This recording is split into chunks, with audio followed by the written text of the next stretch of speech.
Muy buenos días, el tema de hoy es Tengo sed. Vamos al libro de Salmos capítulo 22 del 12 al 15. Me rodearon muchos toros, fuertes toros de Basán me han cercado.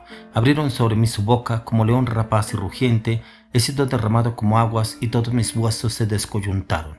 Mi corazón fue como cera derritiéndose en medio de mis entrañas, como un tiesto se secó mi vigor y mi lengua se pegó a mi paladar y me has puesto en el polvo de la muerte. Tengo sed. Aquí encontramos en este Salmo 22 las situaciones y circunstancias adversas que tuvo que vivir el Señor Jesús ya en la cruz del Calvario.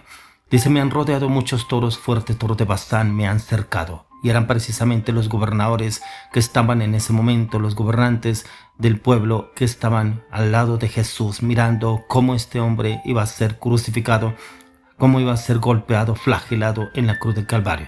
Abrieron sobre mí su boca como león rapaz y rugiente, cómo murmuraban y criticaban que si era el Hijo de Dios, porque no se salvaba él mismo y salvaba a los otros que estaban ahí. He sido derramado como aguas y todos mis huesos se descoyuntaron, mi corazón fue como cera derritiéndose en medio de mis entrañas. Prácticamente sus huesos, dice la palabra aquí, que fueron descoyuntados. Nunca, la palabra de Dios dice que nunca sus huesos se quebraron, descoyuntaron. Prácticamente sus coyunturas se corrieron.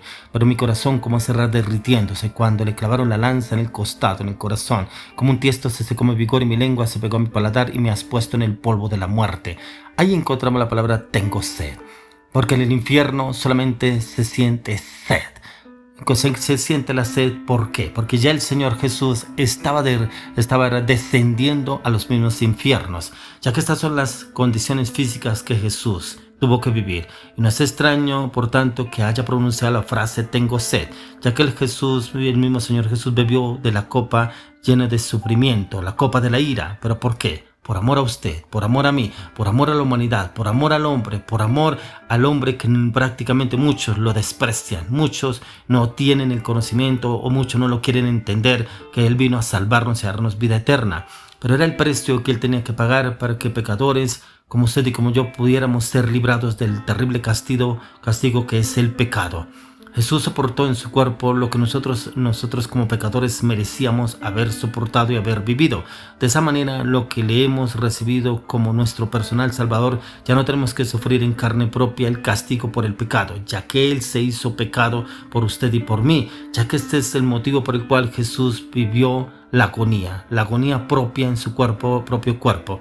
Pero cuando el Señor Jesús fue hecho pecado, lo cual fue necesario para hacer la transición por nuestra salvación. Jesús fue objeto de la ira de Dios santo, enojado por el pecado. El juicio de Dios es tan severo que implica pasar la eternidad en un lugar llamado infierno. El infierno es un lugar que produce sed.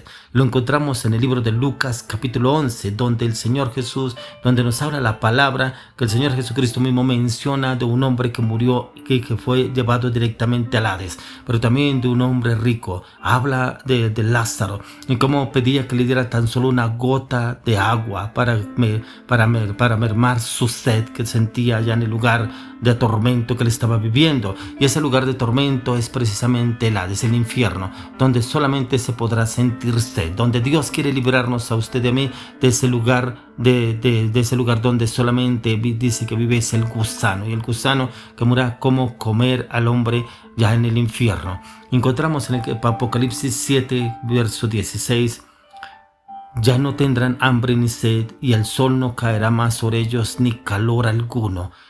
Qué importante es que usted y yo entendamos esta palabra, ya que ya no tendrán hambre ni sed. Y es porque los que vamos a estar en el cielo no tendremos sed jamás, ya que Jesús tuvo que experimentar la profunda sed a través de la cruz del Calvario, lo que él experimentó cuando él bajó a los mismos infiernos para arrebatarle a Satanás la corona de la muerte. Y es que encontramos que usted y yo podemos ser libres de toda atadura, condenación y pecado, ya que cuando el Señor Jesús tuvo sed, era porque Él pedía, y bíblicamente estaba profetizado a través del profeta Isaías, que Él viviría eso, en el cual Él tendría sed, y Él pediría que prácticamente le dieran algo de beber. y algo de beber era precisamente para que él no siguiera como estaba. En Isaías 52:14 lo dice: como se asombraron de ti muchos, de tal manera fue desfigurado de los hombres su parecer y la hermosura más que de los hijos de los hombres. Esto lo profetizó el profeta Isaías 600 años antes de que viniera el Señor Jesucristo. Y encontramos que él mismo había hablado que él vendría a padecer, el Cristo, a través de la cruz del Calvario. Y cuando hablamos que tuvo sed, es prácticamente esa sed que usted y yo debemos tener por el Señor, por la palabra, por su conocimiento, por su entendimiento, por su revelación, el conocerlo y entenderlo a Él. Esa sed Él ya la vivió por usted y por mí.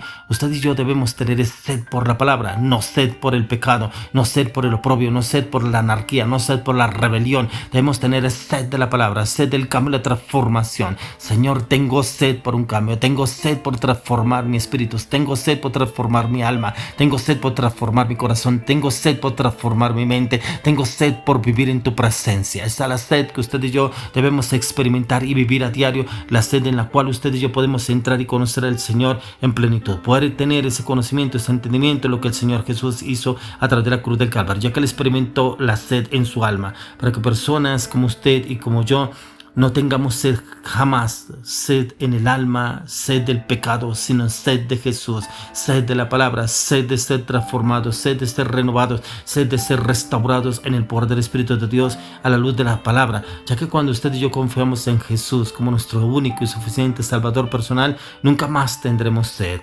No esperemos más para ser demasiado tarde. Se dice que la palabra de Dios es para usted y para mí en este tiempo, que debemos hablar y obrar en todo momento acorde a lo que nos enseña la palabra de Dios para cada una de nuestras vidas, nuestros corazones, nuestros pensamientos, ya que en esta semana hemos estado hablando del proceso que tuvo que vivir el Señor Jesús a través de la cruz del Calvario, de diferentes momentos, diferentes situaciones, en medio de dos ladrones. Por amor Él fue que lo hizo, el mejor amigo. ¿Cómo podemos encontrarlo también? A través de las tinieblas. Si tengo sed es poder tener esta sed en el conocerlo y entenderlo al Señor, a Él. Yo no sé cuál es la sed que usted tiene. Si la sed que usted tiene todavía el pecado lo agobia, todavía el pecado lo tiene abrumado, todavía el pecado lo tiene doblegado, es el tiempo de que usted doblegue su corazón delante de la presencia del Señor. Como decía el apóstol Pablo, obligo a mi alma que te lave. Es prácticamente obligar nuestra alma que sea doblegada ante la presencia del Señor para que entre en tiempo de refrigerio, tiempo de cambio, tiempo de transformación en la dirección y en el conocimiento del Espíritu Santo. Pero para eso es importante de entrar con un arrepentimiento genuino, pedirle al Señor que nos dé ese don del arrepentimiento, ese arrepentimiento en donde podamos entrar en un cambio, una transformación a la luz de la palabra, pero que realmente haya un cambio de todo corazón, que ya no sigamos más con la inmoralidad, con el pecado, con la anarquía, con la rebelión, ya que hay que el Señor hoy nos habla: tengo sed, y es porque el Señor quiere que usted y yo entremos en ese cambio. Como lo dice en Apocalipsis 7:16, ya no tendrán hambre ni sed, y el sol no caerá más sobre ellos, ni calor alguno. Y esto es lo que el Señor quiere darnos a usted y a mí. Esa gracia, esa gloria, esa justicia de Dios, como se vive en el reino, en esa paz, en esa tranquilidad. No tendremos sed, no tendremos ese calor, no viviremos en la angustia, en la zozobra, en la incertidumbre, en la oprobio, en el pecado, en la inmoralidad, en la mentira. Viviremos en el gozo, en la paz, en la tranquilidad, en la alegría y en la presencia del Espíritu de Dios morando y obrando a través de nuestras vidas. ¿Qué situación es la que usted está pasando? ¿Qué circunstancias son las que está viviendo usted en las cuales no ha podido encontrar paz?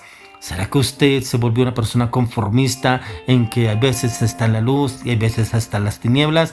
Yo sé que voy a la iglesia, oro y pido al Señor que me cambie y transforme y salgo totalmente renovado de la iglesia, del culto que tengo que ir, y salgo totalmente renovado, pero vuelvo y sigo comulgando con las tinieblas. Usted y yo no podemos estar jugando a la luz y las tinieblas. O somos luz o somos tinieblas, pero hoy somos luz y ya no tendremos sed en el nombre de Jesús.